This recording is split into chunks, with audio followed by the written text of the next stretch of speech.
Tu n'as jamais vu le monde tel qu'il est vraiment. Jamais. Et ce n'est pas une métaphore. Voilà le truc de fou, ta rétine, ce petit écran au fond de ton œil, ce n'est pas vraiment un œil. Embryologiquement, elle se forme à partir d'une excroissance directe du tissu cérébral. Du vrai cerveau qui s'est déplacé dans ton orbite pendant que tu n'étais qu'un embryon de quelques semaines. Tu regardes le monde avec un morceau de ton cerveau. Mais attends, c'est là que ça devient encore plus bizarre. Cette rétine, elle est montée à l'envers. Les photorécepteurs, les cellules qui captent la lumière, ils pointent vers l'arrière. La lumière doit traverser plusieurs couches de cellules avant de les atteindre. C'est comme regarder un film à travers le projecteur. Et c'est là que ça devient dingue. À cause de ce câblage inversé, il existe un trou dans ta vision. Un vrai point aveugle, là où le nerf optique perce la rétine sans aucun photorécepteur. Un angle mort permanent. Mais tu ne le vois jamais, parce que ton cerveau l'efface en temps réel, il invente ce qui manque par interpolation, il comble le trou avec ce qu'il suppose être là. Ton cerveau fabrique une partie de ce que tu crois voir. En ce moment même. Toi, tu savais que t'avais un trou dans la vision. Ce que tu vois là, maintenant, en ce moment précis, c'est du passé. Ton cerveau met entre 80 et 120 millisecondes pour traiter un signal visuel. Un dixième de seconde. Ça paraît ridicule, sauf que c'est suffisant pour que tout ce que tu perçois soit déjà une reconstruction de ce qui s'est passé avant. Tu n'es jamais synchronisé avec la réalité. Jamais. Mais le cerveau est malin, trop malin. Plutôt que de t'envoyer des images en retard en boucle, il fait quelque chose de beaucoup plus flippant, il prédit le futur en permanence. Il génère un modèle anticipé du monde, à chaque seconde, et il ne te signale que les erreurs.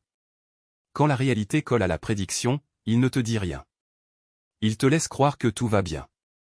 Et c'est là que ça devient dingue. Les hallucinations, ce ne sont pas des bugs.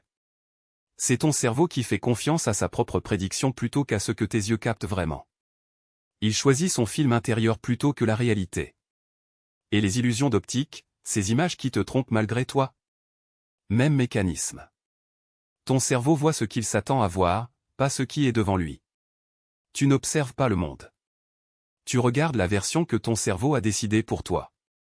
Alors dis-moi, t'es sûr de faire confiance à tes yeux? Quand tu te cognes le pied, il se passe quelque chose de bizarre. Tu sens d'abord un choc brutal, net, immédiat. Puis, quelques secondes plus tard, une douleur sourde et lancinante qui s'installe. Tu t'es déjà demandé pourquoi? Parce que ta douleur voyage littéralement en deux fois. Dans ton système nerveux, il existe deux types de fibres qui transmettent la douleur. Les fibres à delta, les rapides, elles envoient le signal à une vitesse de 5 à 30 mètres par seconde. C'est elles qui te balancent la première claque, aiguë, instantanée. Et puis il y a les fibres C, les lentes, elles, à peine 0,5 à 2 mètres par seconde. Elles arrivent après, avec cette sensation pesante qui s'installe et refuse de partir.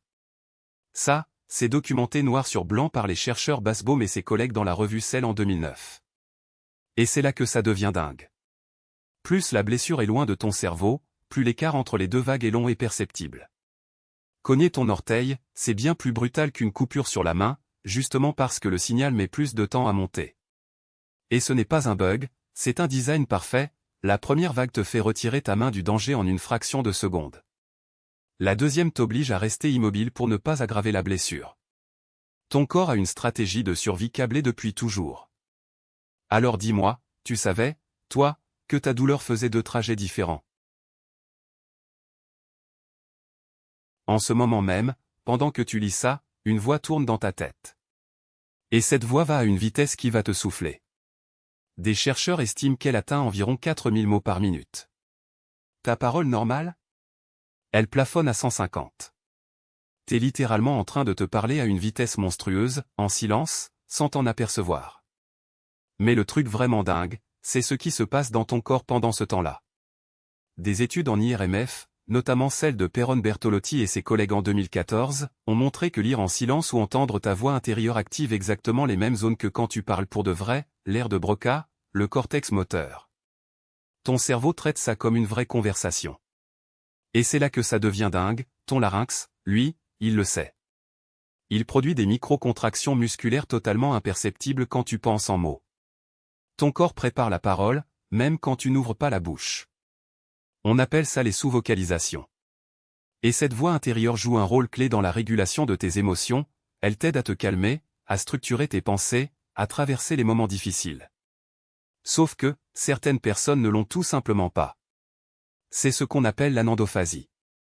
Elles pensent en images, en émotions, en concepts purs, sans aucun mot. Alors dis-moi en commentaire, toi, t'entends vraiment une voix dans ta tête, ou pas?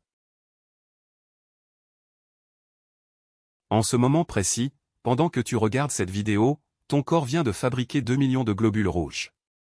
Par seconde. 2 millions. Chaque seconde de ta vie. Ça fait 200 milliards par jour, selon la physiologie hématologique de Gannon. 200 milliards. Chaque jour. Et tu n'as rien senti.